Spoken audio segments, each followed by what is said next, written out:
Good morning, ladies and gentlemen. I'm meadsy69 and welcome back to the channel. Today we have some Hold My Beer replays. We have 3 replays for you today. We have this, the E3 driven by Thug Life. We have an E5 and we have a Pershing. And so, first up, E3, an amazing tank. Really strong tank since Wargaming buffed the speed. The front armor is really good, and of course the hatch is very troll, and it's very difficult to pen. It's pennable, but it's very difficult to be able to pen it. So Thug Life is in a platoon, and they are pretty much, it's looking good for his team so far. They've all come together. They've all come to the right side. He's sitting there capping C, and of course the enemy have capped A. So his team flanked around to the spawn, but of course they have to be careful. Just things like that, as soon as he gets spotted, he had that side shot into him. So he's now going to try and focus on the Jaeger if he can shoot it through the track there. Hopefully he can get it. He's aiming, and he does manage to get a 635 roll into him. But now the enemy are starting to flank around. We have the Sheridan there and we have the T62 there, but there is a couple of tanks that are flanking around through the spawn area. So he's going to take position and he's going to try and get some shots in. If he can get that shot on the Tortoise, unluckily he just missed that shot. So with the E3, it's still slow enough to be, even though it got that speed boost, it is still slow enough to be circled. So he has to pay close attention to the Sheridan, of course the 30B and the T62. So now at the moment he's not in the greatest of positions. He has to back up because he's got tanks all around him, and that's not good for an E3. And as you can see, he got wrecked from the TD, I think it was. So the Sheridan now just luckily pokes out, but he got lucky there with the reload, but not so lucky there. So that is now, it's 4 against 6, so it's still a lot of work to do,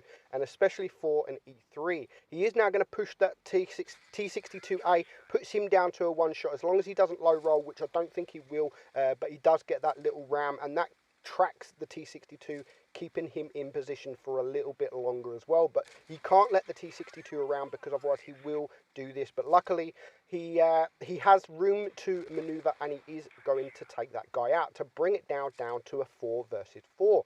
His platoon's doing a good job up there. He does have 2 tanks, or there's 3 tanks on 1, so he does have to now turn to help out, and luckily can't pen the Tortoise with HE. So he's the Badger. In the Badger, he's not going to last too long with 3 big tanks, or 2 big tanks, and the Tortoise with the rate of fire. It did freeze there for a short while. So it's now 3 against 4. He is going to take a shot. Hopefully he can high roll, but he doesn't. He only leaves the Tortoise on very low hit points. So he's backing up, and this is a perfect position for an E3. Perfect position, because at the moment all he's showing is his hatch, and as we know, the hatch is a very strong. So he's blocked 2k damage, so he's done a very good job in blocking the damage. He's still got half of his hit points, just over half of his hit points left, and now there is a 2-on-2. Jaeger is going to still take 2 shots to kill the Jaeger, and of course he has to be careful because there is a tank coming behind, but the Jaeger shows his bottom plate, and now he's getting wrecked from behind. If he turns, he's going to have the Jaeger come behind. But I love what he's doing. He's using this Sheridan now, but the Sheridan, I mean, he could still get penned. As you can see, he got a block damage there. That was the Jaeger. That was bad play there for the Jaeger. So is he going to switch to the HE? He's got the HE loaded, and that is all it is going to take. So that pushes his damage up to 5.4k damage, and he's blocked 2.8. But him and his last remaining teammate are both a one-shot. So if this 50B was smart, I mean, he's full health. He's full hit points. All he has to do is, I mean, he can't run away because his team is winning on supremacy points. But if he's got all 3 shells reloaded, I mean, he can just YOLO right now. He can YOLO the heavy, which is a one-shot, and then he could hide. So he is going to do that. But he does take a nasty shot. He misses his first shot, and he does pen his second shot. So he's got 1 shell left. Is he going to pen? He does pen, but he low rolls 20 HP. 20 HP left, and that's going to give this guy time to get a nice HE shot, and he may just reload in time. If not, he has to bounce one. He has to bounce one, and he does. He does just that.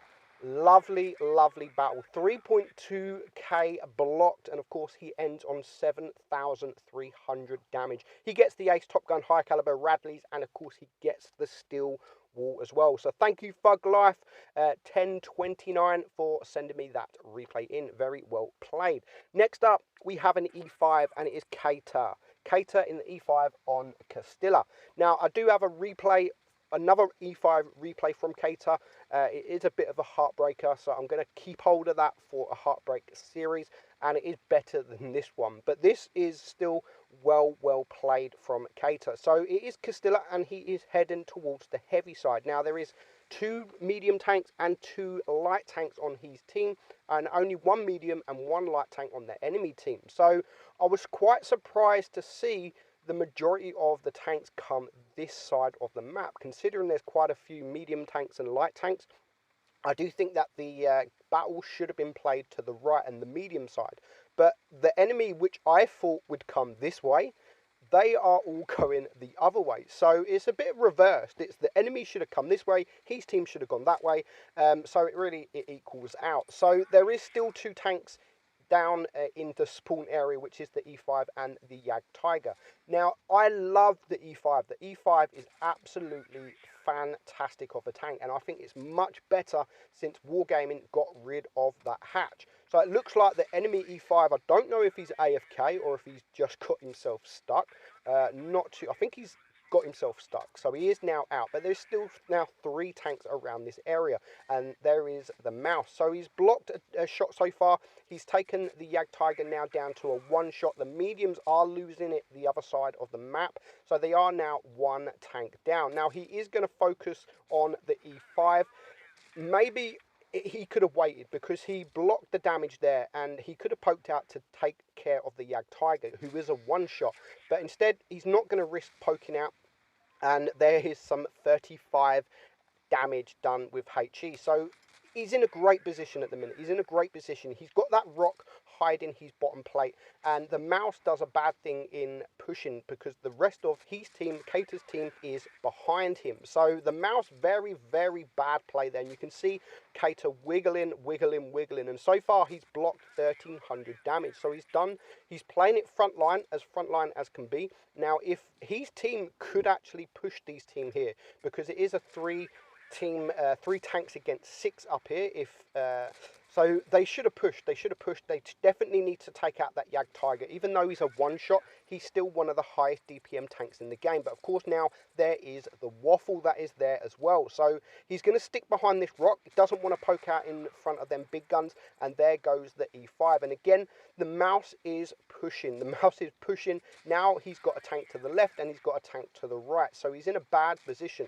But the TDs are refusing to push. The Waffle and the Jag Tiger are both refusing to push, but now they have a bit of trouble. There goes the Waffle, because now Cater's team had decided to push on them. So Cater is now up to 5.2k damage. The Mouse is a 1 shot as long as he doesn't low roll. He is using heat. I don't think he realized it, so he does low roll, leaving him on 49 HP, and the T62 can clear him. So they've now bring it down to a 4-on-3, and the remaining tanks on the enemy team that went the right side are now back around this area. So he's going to try the HE shot, and of course, as we know, the 50B has not got the strongest of side armors, and he absolutely gets ripped apart.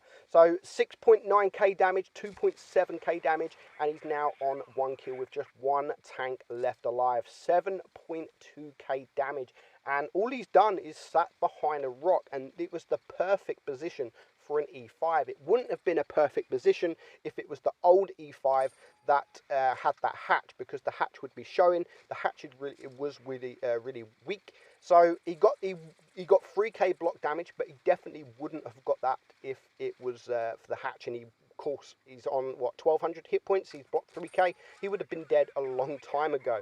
So the 50B, I mean, the 30B just cannot penetrate him as well. 3.4k. He is now a 1 shot. He's still using that heat. So again, he doesn't manage to get the kill. 18 hit points, and the T62 does take him out. So very, very well played. Again, he gets the steel wall, top gun. He gets the mastery, 7.5k damage with 1747 base XP. Well played. 8 shots he bounced there. 8 shots. Next up, we have a Persian, and it's Black Hellcat. Now, the Persian, I don't really rate the Persian. I don't think it's a great tank. It's one of the weaker tier 8 medium tanks. But Black, he does really, really well here, and he makes the tank look really, really good. Now, it's not a bad tank. It's not a bad tank when used correctly, but the armor, there's no armor. There's hardly no armor on the tank. The DPM's not the great. I mean, the DPM's not bad, but it's not the greatest of tanks. So there are just plenty of other tier 8 medium tanks that are way, way better than this, and some actually tier 7 tanks that are better than this. But it's an easy grind. I mean, grind up it quite quickly to get to the next tank in tier 9. So he's holding it. I mean, he's holding this ridgeline. He's doing some damage. The T28 Defender isn't in the greatest of positions. He is using the APCR to penetrate the cheeks of the tank, but the enemy have pretty much all gone to the right side, so he's going to have to start moving, otherwise he's going to get flanked around. But he's spotted these tanks. He spotted the T44, and now the Super Persian just YOLOs into the Rev. So now he can get to the side of him and get a nice 281 high roll into him. But again, the T44 pushes. He didn't mean to bash there into the building, and that cost him a lot of hit points. As you can see, he's now almost down to a one shot. He used a one shot for the Fury and any heavy tanks. So that was a bad mistake there from the T44. Bashing into that building cost him his life. Now, Smasher, good tank to get rid of, because if he come behind him, then he can say goodbye to almost 1,000 hit points. So nice kill there, nice spotting, noticing that he is a one shot. So he's now got the rear of a Super Persian, and he's going to stick, and he's going to help the IS here, because 2 tanks on 1 is much better than 1 tank on 1. And as we can see, the IS is struggling to pen this Super Persian. So all this time, he's just had the side, and he's not getting focused whatsoever. But the IS does finally manage to kill him, to bring it now down to a 6 on 4.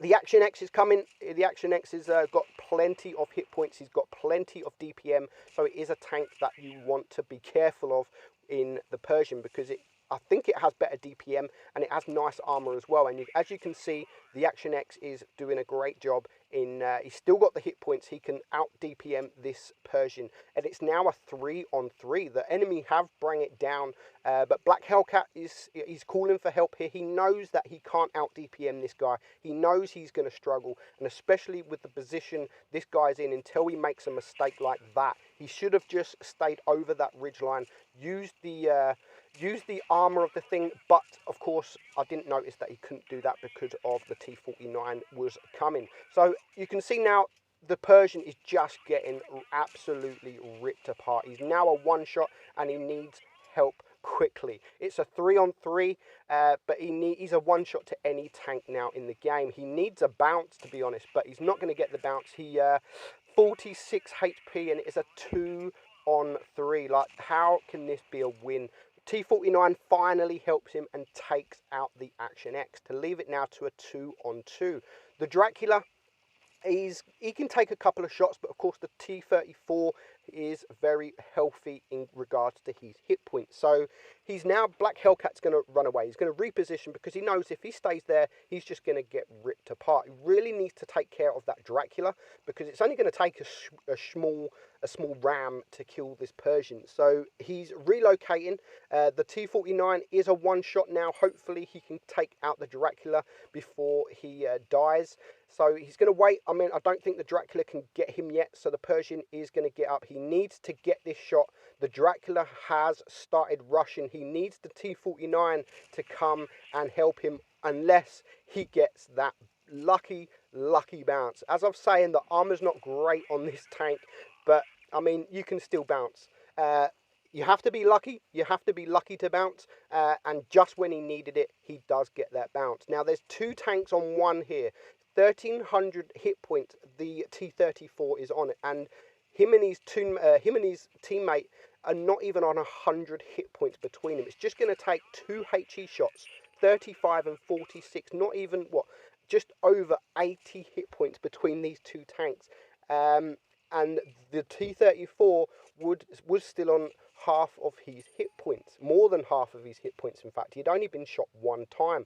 So the T-34, I mean, these two guys, the T-49 and the Black Hellcat here, they're doing a great job. I mean, one is getting one side, one is getting the other side. So no matter what, the T-34 is going to have a tank shooting him. So he has to push a tank, and he decides to push the most dangerous tank, which of course is the T-49. That does the big alpha. If the T-49 can get behind the T-34, then of course he can kill him with that HE shot. So he has to push one, but of course pushing a medium tank and a light tank isn't the greatest of things to do. It's not the easiest things to do. And you can see here now Black Hellcat telling the T-49 just to wait, let me get a bit closer, let me spot him, and let me see what way he's facing, because if he's facing the Pershing, then the T-49 can then rush in and hopefully get that HE shot into the rear or even the side of the T-34. So the T-34 now, again, a nice shot into the side of the turret. As long as his teammate stays alive and keeps the T-34 chasing him, then Black Hellcat now can just get this damage, this free damage, and he's not looking at him, and he gets the HE shot there. Oh, low roll, 212, leaves him on 2 HP, but it is going to end. Nice battle indeed. 4 kills. He only blocked that one shot from the Dracula, and he ends on 5,200 damage. So that's it, guys. Thank you all very much for joining. This is meadsy69, and I will catch you all very soon. Bye-bye.